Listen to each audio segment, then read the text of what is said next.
Si le surmené d'aujourd'hui avait des leçons à avoir du surmené d'hier, la première injonction, c'est la détente.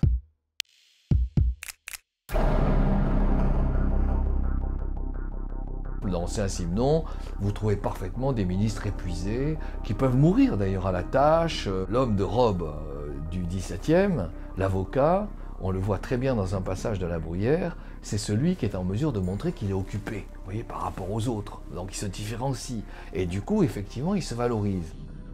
La première occurrence du surmenage, c'est au début de la deuxième moitié du XIXe. Aux environs des années 60-70, la société s'est considérablement accélérée. Brusquement, les individus sont confrontés à une vitesse croissante, à une nécessité de concurrence de plus en plus forte, struggle for life. Et il y a un troisième point qui est lié, mais qui est quand même spécifique, c'est une considérable accumulation d'informations et de savoir. Et alors, vous commencez à avoir des auteurs qui vous disent « Mais comment peut-on lire la presse en restant serein ?»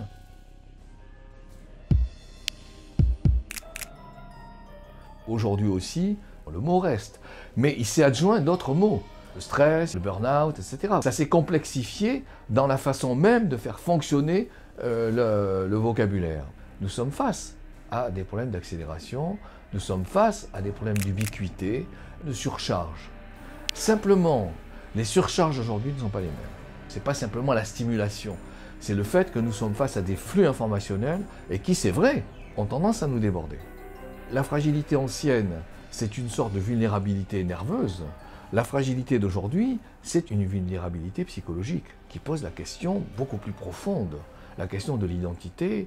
Le surmené d'hier, par exemple, est soigné avec des systèmes qui sont ceux du thermalisme, qui sont liés à la réassurance, les procédures d'autosuggestion, réassurez-vous, affirmez-vous, etc. Et dans une certaine mesure aussi, détendez-vous.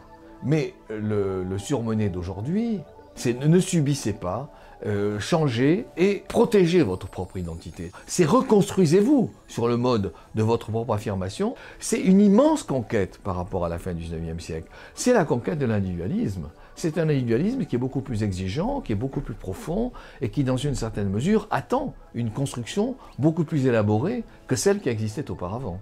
Au fond, il y a un univers psychologique qui s'est constitué et qui n'existait pas. C'est par exemple, en termes physiques, les raids.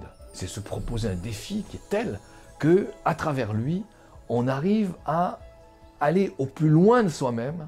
La tradition, c'était chercher en vous-même ce qui vous permet d'aller au plus loin et de mieux vous connaître, la transcendance, etc. Là, c'est chercher en vous-même, mais à travers des expériences physiques, à travers des expériences corporelles, à travers des exigences, des défis. Vous voyez, lancez-vous des défis. C'est au fond, à travers le surmenage, de trouver des modes nouveaux d'affirmation.